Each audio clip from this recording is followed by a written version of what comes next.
নমস্কাৰ এই মুহূৰ্তত আহি পৰিছে ৰাতিপুৱাৰ কেইবাটাও বিগ ব্ৰেকিং নিউজ। আজি হৈছে ৮ এপ্ৰিল। অসমৰ মুখ্যমন্ত্ৰী ডক্টৰ হিমন্ত বিশ্ব শৰ্মাই 10 এপ্ৰিলত অৰুণোদয় আঁচনি 1250 টকাৰ নহয় 3000 টকা কমাই দিব। আপোনাৰ বেংক একাউণ্টত অৰুণোদয় আঁচনিৰ বেংক একাউণ্টত 1250 টকাৰ পৰিৱৰ্তে 3000 টকা সোমাবনে 10 এপ্ৰিলত। যদি আপুনি চৰকাৰী কৰৰ বাবে চিয়ৰিং কৰিছে, চৰকাৰী কৰৰ প্ৰথম কিস্তিৰ টকা সোমাব। আপুনি চৰকাৰী কৰৰ বাবে আবেদন কৰিছিল নেকি? তেন্তে ভাল খবৰ। যদি আপোনাৰ ৰেচন কাৰ্ড আছে তেনে ক্ষেত্ৰত ৰেচন কাৰ্ড থাকিলে লাভ কৰিব 4টা নতুন সুবিধা। মুখ্যমন্ত্ৰী ডক্টৰ হিমন্ত বিশ্ব শৰ্মাই কৰিছে বৃহৎ ঘোষণা। আত্মীয়গত প্ৰতিজন মহিলাৰ বেংক একাউণ্টত 25,000 টকাৰ নহয় 35,000 টকা প্ৰদান কৰিব। নিৰ্বাচনী প্ৰচাৰৰ আগতেই মুখ্যমন্ত্ৰী ডক্টৰ হিমন্ত বিশ্ব শৰ্মাই কৰিছে ঘোষণা। লগতে কেইবাটাও ৰাজনৈতিক খবৰৰ লগতে অৰাজনৈতিক খবৰ যুগুত কৰা হৈছে আজিৰ দিনটোত। গোটেই অসম তথা ভাৰতৰ বিভিন্ন প্ৰান্তৰ পৰা যুগুত হৈছে কেইবাটাও ডাঙৰ খবৰ। এনেবোৰ খবৰ নিতৌ পাই থাকিবলৈ চেনেলটি ছাবস্ক্ৰাইব কৰি ভিডিঅ'ত এটা লাইক কৰিবলৈ নাপাহৰিব। আজিৰ আমাৰ প্ৰথম খুবেই গুৰুত্বপূৰ্ণ খবৰ হৈছে অসমবাসীৰ বাবে এটা ডাঙৰ খবৰ। একেখন ঘৰতে শাহু আৰু বোৱাৰীয়ে পাব দুটাকৈ অৰুণোদয় আঁচনি। অসমৰ মুখ্যমন্ত্ৰী ডক্টৰ হিমন্ত বিশ্ব শৰ্মাই কৰিছে বৃহৎ ঘোষণা। আপোনাৰ ঘৰত অৰুণোদয় আঁচনি পোৱা নাই নেকি? যদি আপোনাৰ ঘৰত এজন ব্যক্তিয়ে অৰুণোদয় আঁচনি পায় তেনে ক্ষেত্ৰত এতিয়াৰ পৰা দুজনে পাব অৰুণোদয় আঁচনি। ইয়াৰ ব্যৱস্থা কৰি দিব অসমৰ মুখ্যমন্ত্ৰী ডক্টৰ হিমন্ত বিশ্ব শৰ্মাই। শাহুৱেকৰ সমান্তৰালকৈ বোৱাৰীয়েকক দিয়া হ'ব অৰুণোদয় আঁচনি। প্ৰথমবাৰলৈ বৃহৎ ঘোষণা কৰিছে অসমৰ মুখ্যমন্ত্ৰী ডক্টৰ হিমন্ত বিশ্ব শৰ্মাই।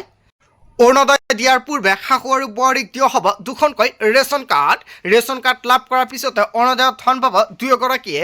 অসমৰ মুখ্যমন্ত্ৰী ডক্টৰ হিমন্ত বিশ্ব শৰ্মাই ৰেচন কাৰ্ডক লৈ বৃহৎ ঘোষণা কৰিছে। আপোনাৰ ঘৰত কিমানখন ৰেচন কাৰ্ড আছে? যদি আপোনাৰ ঘৰত এটা ৰেচন কাৰ্ড আছে তেনে ক্ষেত্ৰত আৰু এখন ৰেচন কাৰ্ড লাভ কৰিব আপুনি। এতিয়াৰ পৰা শাহু আৰু বোৱাৰী দুয়োগৰাকীয়ে পাব ৰেচন কাৰ্ডৰ সুবিধা। ৰেচন কাৰ্ড লাভ কৰাৰ পিছতে লাভ কৰিব অৰুণোদয় আঁচনিৰ সুবিধা। মুখ্যমন্ত্ৰী ডক্টৰ হিমন্ত বিশ্ব শৰ্মাই নিৰ্বাচনী প্ৰচাৰৰ মাজতে শিৱসাগৰৰ পৰা কৰিছে বৃহৎ ঘোষণা। কেৱল এয়াই নহয়, এশখন ঘৰতে বিনামূলীয়া চাউল চেনি দালি পাব দুগুণকে আৰু চাহপাতৰ লগতে মিঠাতেলত দুগুণ পাব এটা পৰিয়ালে। এপ্ৰিল আৰু অক্টোবৰত প্ৰদান কৰা হ'ব বিনামূলীয়া চিলিণ্ডাৰ।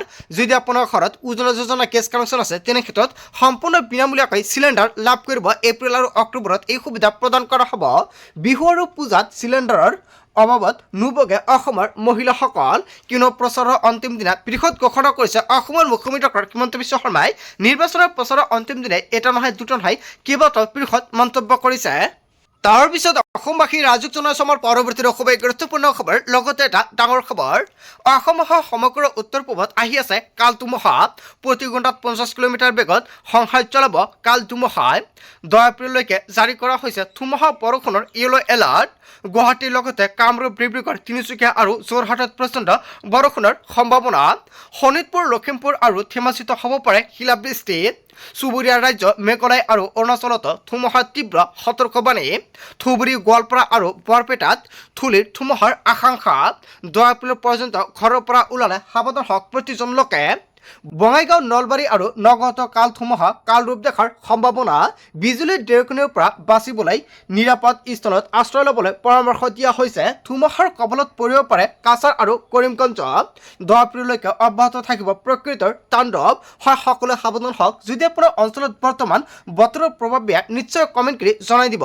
আপোনাৰ জিলা বা অঞ্চলৰ নাম কি হয় আপুনি কমেণ্ট কৰি জনাবলৈ নাপাহৰিব। তাৰ পিছত অসমবাসী ৰাজুক জনাইছে আমাৰ পৰৱৰ্তী খুবেই গুৰুত্বপূৰ্ণ খবৰ। লগতে এটা ডাঙৰ খবৰ, অসমৰ মুখ্যমন্ত্ৰী ডক্টৰ হিমন্ত বিশ্ব শৰ্মাই কৰিছে বৃহৎ ঘোষণা। কিবা কাৰণত মহিলা উদ্যমিতাৰ 10,000 টকা নোপোৱাসকলে নতুনকৈ চৰকাৰ আহিলে 25,000 টকাৰ সৰ্বমুঠ 35,000 টকা প্ৰদান কৰা হ'ব। অসমৰ মুখ্যমন্ত্ৰী ডক্টৰ হিমন্ত বিশ্ব শৰ্মাই শিৱসাগৰত কৰিছে বৃহৎ ঘোষণা। আপুনি আত্মীয়গত 10,000 টকাৰ চেক পালেনে? যদি আপুনি 10,000 টকাৰ চেক পাইছে তেনে ক্ষেত্ৰত আপোনাৰ বেংক একাউণ্টত 25,000 টকা প্ৰদান কৰিব অসমৰ মুখ্যমন্ত্ৰী ডক্টৰ হিমন্ত বিশ্ব শৰ্মাই। যদি আপুনি 10,000 টকাৰ চেক পোৱা নাই তেনে ক্ষেত্ৰত আপোনাৰ বেংক একাউণ্টত চৰকাৰে 35,000 টকা প্ৰদান কৰা হ'ব। কিন্তু কোনে 35,000 টকা লাভ কৰিব আৰু কোনে 25,000 টকা লাভ কৰিব। যদি আপোনাৰ তালিকাত নাম থকা সত্ত্বেও আপোনাৰ বেংক একাউণ্টত কিবা কাৰণত 10,000 টকা পোৱা নাই তেনে ক্ষেত্ৰত আপোনাৰ বেংক একাউণ্টত 35,000 টকা প্ৰদান কৰা হ'ব। আৰু যিসকলে 10,000 টকাৰ চেক পাইছে সেইসকল হিতাধিকাৰী অসমৰ মুখ্যমন্ত্ৰী ডক্টৰ হিমন্ত বিশ্ব শৰ্মাই 25,000 টকা প্ৰদান কৰিব। নিৰ্বাচনী প্ৰচাৰৰ আগদিনাই মুখ্যমন্ত্ৰী ডক্টৰ হিমন্ত বিশ্ব শৰ্মাই এটা নহয় দুটা নহয় কেইবাটাও প্ৰতিদান গ্ৰহণ কৰিছে আত্মীয়গত প্ৰতিজন মহিলালৈ। আপুনি লাখপতি বাজৰ মহিলা নেকি? তেনে ক্ষেত্ৰত আপোনাৰ বাবে ভাল খবৰ। কিছুমানে ভাবিছে নতুনকৈ আবেদন কৰিবলৈ দিব। আবেদন কৰিবলৈ নিদিয়ে। যিসকলৰ তালিকাত নাম থকা সত্ত্বেও টকা পোৱা নাই, কিবা কাৰণত টকাটো একাউণ্টত জমা হোৱা নাই, সেইসকলৰ একাউণ্টত এই টকা প্ৰদান কৰা হ'ব।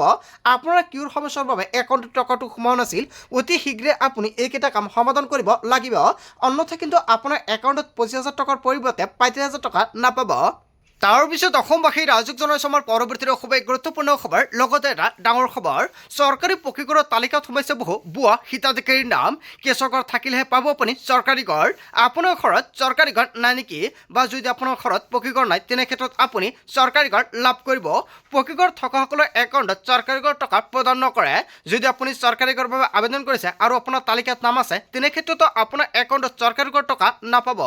জীৱিকা সখীয়ে পঞ্চায়ত আৰু গ্ৰাম উন্নয়ন বিভাগক বিশুদ্ধি হৈছে। গোহালিৰ ফটো মাৰিও যথমতে হিতাধিকাৰী বঢ়াইছে সংখ্যা। গাঁও পঞ্চায়তে শুদ্ধ তালিকা দিয়াৰ আহ্বান মন্ত্ৰী ৰঞ্জিত কুমাৰ দাসৰ। কেন্দ্ৰ চৰকাৰৰ ফালৰ পৰা কৰিছে বৃহৎ ঘোষণা। দুৰ্নীতি কৰাসকলৰ বিৰুদ্ধে কঠোৰ হ'ব চৰকাৰ। দুৰ্নীতি কৰা জীৱিকা সখী গাঁও পঞ্চায়তৰ সভাপতিও যাব লাগিব জেললৈ। কেঁচাখোৰৰ ফুল তথ্য দিয়া সকলৰ বিৰুদ্ধে কঠোৰ হ'ব চৰকাৰ। যদি আপুনি চৰকাৰী ঘৰৰ বাবে আবেদন কৰিছে, আপুনি যোগ্য নহয়, তেনে ক্ষেত্ৰত আপুনি পৰিব ভয়ংকৰ বিপদত। আপুনি যদি এতিয়াও কেঁচাখোৰত আছে, তেনে ক্ষেত্ৰত চিন্তাৰ কোনো কাৰণ নাই। 1 টকাও নিদিয়াকৈ যোগ্য লোকে পাব চৰকাৰী ঘৰ, আৰু অযোগ্য হিতাধিকাৰী ভয়ংকৰ বিপদ হ'ব পাৰে।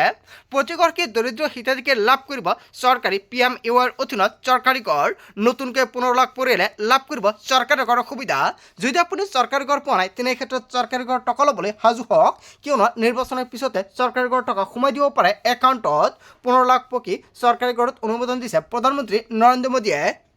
তাৰপিছত অসমবাসী ৰাইজক জনাইছোঁ আমাৰ পৰৱৰ্তী খুবেই গুৰুত্বপূৰ্ণ খবৰ, লগতে এটা ডাঙৰ খবৰ। ৰাজ্যৰ কৃষকসকলৰ বাবে আহি গ'ল ডাঙৰ খবৰ। শীঘ্ৰে প্ৰতিগৰাকী কৃষকে পঞ্জীয়ন কৰিব লাগিব নিজৰ নাম। কোটি কোটি কৃষকৰ একাউণ্টত 11,000 টকা প্ৰদান কৰা হ'ব। প্ৰধানমন্ত্ৰী নৰেন্দ্ৰ মোদীয়ে অসমত নিৰ্বাচনী প্ৰচাৰ চলাই কোটি কোটি কৃষকৰ বাবে অত্যন্ত ভাল খবৰ দিছে। আপুনি এজন প্ৰকৃত কৃষক নেকি, তেনে ক্ষেত্ৰত আপোনাৰ বেংক একাউণ্টত 11,000 টকা আপুনি লাভ কৰিব।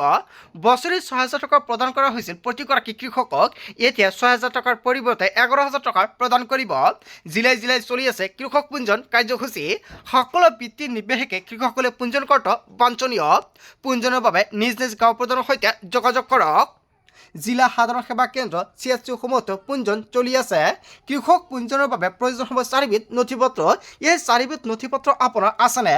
যদি এই 4বিধ নথিপত্ৰ আছে, তেনে ক্ষেত্ৰত আপুনি কৰিব পাৰিব আবেদন। আধাৰ কাৰ্ড, পান কাৰ্ড, আধাৰ পঞ্জীকৃত মোবাইল নম্বৰ আৰু মাটিৰ জমাবন্দী। এই 4বিধ নথিপত্ৰ আপোনাৰ আছে নেকি, তেনে ক্ষেত্ৰত আপুনি পাব কৃষকৰ ধনৰাশি। এই 4বিধ নথিৰ সৈতে আপুনি পঞ্জীয়ন কৰিব পাৰিব নিজৰ নাম। যদি আপোনাৰ নাম PM কিষাণৰ তালিকাত অন্তৰ্ভুক্ত হৈ আছে, তেনে ক্ষেত্ৰত আপুনি পঞ্জীয়ন কৰিব নালাগে। যদি আপোনাৰ PM কিষাণৰ তালিকাত নাম নাই, তেনে ক্ষেত্ৰত আপুনি পঞ্জীয়ন কৰিব লাগিব। কৃষক পঞ্জীয়ন হোৱাৰ পিছতে লাভ কৰিব চৰকাৰৰ বহু সুবিধা। আন আন জিলাসমূহৰ লগতে যোৰহাট জিলা কৃষি বিষয়াই জাৰি কৰিছে জাননী।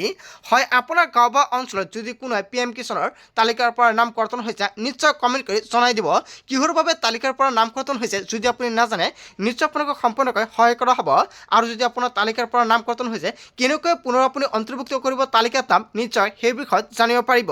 আৰু এনেকুৱা ভিডিঅ' প্ৰতিদিন পাবলৈ হ'লে নিশ্চয় মোৰ এই চেনেলটো ছাবস্ক্ৰাইব কৰি ৰাখিব। তাৰপিছত অসমবাসী ৰাইজক জনাইছোঁ আমাৰ পৰৱৰ্তী খুবেই গুৰুত্বপূৰ্ণ খবৰ, লগতে এটা ডাঙৰ খবৰ। ৰেচন কাৰ্ডৰ লাখ লাখ হিতাধিকাৰীৰ বাবে কেইবাটাও বৃহৎ সুবিধা। মুখ্যমন্ত্ৰী হিমন্ত বিশ্ব শৰ্মাই চৰকাৰে দিছে ৰেচন কাৰ্ড, অৰুণোদয়, চৰকাৰী ঘৰ, আয়ুষ্মান স্বাস্থ্য বীমাৰ বৃহৎ সুবিধা। ৰেচন কাৰ্ড থাকিলে লাভ কৰিব অৰুণোদয় আঁচনি। ৰেচন কাৰ্ড থাকিলে লাভ কৰিব চৰকাৰী ঘৰ। ৰেচন কাৰ্ড থাকিলে লাভ কৰিব আয়ুষ্মান অসমৰ অধীনত বিনামূলীয়া চিকিৎসা সেৱা। ৰেচন কাৰ্ড থাকিলে লাভ কৰিব 5 লাখ টকাৰ স্বাস্থ্য বীমা। ৰেচন কাৰ্ড থাকিলে প্ৰয়োজন নহ'ব চৰকাৰী আয়ৰ প্ৰমাণপত্ৰ। ৰেচন কাৰ্ড থাকিলে পৰিয়ালে লাভ কৰিব 35 কেজিকৈ চাউল। বজাৰতকৈ বহু কম দামতে লাভ কৰিব ৰাজসাহায্যযুক্ত ৰেচন। অন্তদয় অন্ন যোজনাৰ অধীনত প্ৰতি পৰিয়ালে পাব 35 কেজিকৈ চাউল। অগ্ৰাধিকাৰ প্ৰাপ্ত পৰিয়ালে প্ৰতিগৰাকী সদস্যই প্ৰতিমাহে লাভ কৰিব 5 কিলোকৈ চাউল। ৰেচনৰ সামগ্ৰী নাপালে দিব পাৰিব অভিযোগ। ইয়াৰ বাবে হেল্পলাইন নম্বৰ মুকলি কৰা হৈছে। হেল্পলাইন নম্বৰটো হৈছে 180034536111। হয়, যদি আপোনাৰ ৰেচন কাৰ্ড আছে, তেনে ক্ষেত্ৰত 10 এপ্ৰিলৰ পূৰ্বে আপুনি ৰেচনৰ চাউল সংগ্ৰহ কৰক। অন্যথা ইয়াৰ পিছত কিন্তু আপুনি ৰেচনৰ চাউল নাপাব। চেনি দালি নিমখ আপুনি লাভ কৰিব। নিৰ্বাচনৰ পিছতে মিঠাতেল আৰু আপুনি চাহপাত লাভ কৰিব। মুখ্যমন্ত্ৰী ডক্টৰ হিমন্ত বিশ্ব শৰ্মাই কৰিছে বৃহৎ ঘোষণা। তাৰপিছত অসমবাসী ৰাইজক জনাইছোঁ পৰৱৰ্তী খুবেই গুৰুত্বপূৰ্ণ খবৰ লগতে এটা ডাঙৰ খবৰ সন্দেহজনক লোকৰ তালিকা আছে চৰকাৰৰ হাতত অসমৰ ক'ত ক'ত মাটি দখল হৈছে তালিকা দিলে প্ৰধানমন্ত্ৰী নৰেন্দ্ৰ মোদীয়ে পুনৰ অসমৰ ভূমিৰ পৰা বাংলাদেশক দিলে সকিয়নি অসমত অধিগ্ৰহণ কৰা সকলো ভূমি ত্যাগ কৰিব লাগিব বাংলাদেশে চৰকাৰ গঠন কৰি চলিব উচ্ছেদ অভিযান নিৰ্বাচনী প্ৰচাৰ সভাত পুনৰ অবৈধ নাগৰিকলৈ সৰব হৈ পৰিছে প্ৰধানমন্ত্ৰী নৰেন্দ্ৰ মোদী সন্দেহজনক লোকৰ তালিকা আছে চৰকাৰৰ হাতত প্ৰধানমন্ত্ৰী নৰেন্দ্ৰ মোদীয়ে কৰিছে বৃহৎ ঘোষণা তাৰপিছত অসমবাসী ৰাইজক জনাইছোঁ পৰৱৰ্তী খুবেই গুৰুত্বপূৰ্ণ খবৰ লগতে এটা ডাঙৰ খবৰ মাইকত আজান দিয়া কোনো বন্ধ কৰিব নোৱাৰে মাইকত আজান বন্ধ কৰাৰ কথা কোৱা সকলক গ্ৰেপ্তাৰ কৰক মাইকত আজান দিয়া বন্ধ কৰিবলৈ এইখন উত্তৰ প্ৰদেশ নহয় বুলি মন্তব্য কৰিছে এটা নহয় দুটা মাইক লগাই আজান দিম পৃথিৱীত সকলোকে আজান থাকিবই অসমত নাৰায়ণ তকবীৰ থবলৈ কিয় দিব নোৱাৰে জয় শ্ৰীৰাম যদি দিব পাৰে আল্লাহু আকবাৰ কিয় ক'ব নোৱাৰে মাইকত আজান দিয়া বন্ধ কৰিবলৈ কোন বুলি এনেকুৱাকৈ বৃহৎ মন্তব্য কৰিছে ধুবুৰীৰ মানুহ শিৱসাগৰত যাবই ধুবুৰীৰ মানুহক শিৱসাগৰত যোৱাত কোনো বাধা দিব পাৰিব আহোম আৰু চুকাফা সাম্প্ৰদায়িক নহয় মাইকত আজান বন্ধৰ দাবীৰ পিছতে ইউনুছ তামুলীৰ বিস্ফোৰণ মন্তব্য আটাইচীয়ে মন্তব্য কৰিছিল মাইকত আজান বন্ধ কৰা আৰু ইয়াৰ পিছতে ইউনুছ তামুলীয়ে প্ৰতিক্ৰিয়া প্ৰকাশ কৰিছে মাইকত আজান দিয়া কোনো বন্ধ কৰিব নোৱাৰিব বুলি মন্তব্য কৰিছে ইউনুছ তামুলীয়ে হয় ইউনুছ তামুলীয়ে যিটো মন্তব্য কৰিছে আপুনি কি ক'ব আপোনাৰ মন্তব্যটো নিশ্চয় কমেণ্ট বক্সত জনাই দিব তাৰপিছত অসমবাসী ৰাইজক জনাইছোঁ পৰৱৰ্তী খুবেই গুৰুত্বপূৰ্ণ খবৰ লগতে এটা ডাঙৰ খবৰ নিৰ্বাচনৰ 48 ঘণ্টাৰ পূৰ্বে প্ৰকাশ পালে অপিনিয়ন পল অসমত তৃতীয়বাৰৰ বাবে আকৌ বিজেপি চৰকাৰ হ'ব জনতাই কি ক'ব তৃতীয়বাৰৰ বাবে বিজেপি চৰকাৰ হ'বনে অসমত দেশৰ কেইবাটাও সংবাদ প্ৰতিষ্ঠানে প্ৰকাশ কৰিলে অপিনিয়ন পল চাণক্য ষ্ট্ৰেটেজিৰ মতে বিজেপি মিত্ৰজোঁটে পাব 83ৰ পৰা 90খন আসন কংগ্ৰেছ মিত্ৰজোঁটে পাব 30ৰ পৰা 63খন আসন আৰু অন্যান্যৰ বাবে 3ৰ পৰা 6খন আসন ঘোষণা কৰা হৈছে কেৱল এয়া নহয় মেট্ৰেজৰ মতে বিজেপি মিত্ৰজোঁটে পাব 92ৰ পৰা 102খন আসন কংগ্ৰেছ মিত্ৰজোঁটে পাব 22ৰ পৰা 32খন আসন আৰু অন্যান্য 4ৰ পৰা 7খন আসন পাব বুলি মন্তব্য কৰিছে নিৰ্বাচনৰ 48 ঘণ্টাৰ পূৰ্বে প্ৰকাশ পালে অপিনিয়ন পল হয় ইয়াৰ বিষয়ত আপোনালোকে কি ক'ব বন্ধু বান্ধৱীসকল গোটেই অসম তথা ভাৰতৰ বিভিন্ন প্ৰান্তৰ পৰা যুগত হৈছে কেইবাটাও ডাঙৰ খবৰ এনেবোৰ খবৰ নিতৌ পাই থাকিবলৈ চেনেলটি ছাবস্ক্ৰাইব কৰি ভিডিঅ'ত এটা লাইক কৰিবলৈ নাপাহৰিব চ' থেংক ইউ ফৰ ৱাচিং ফুল ভিডিঅ'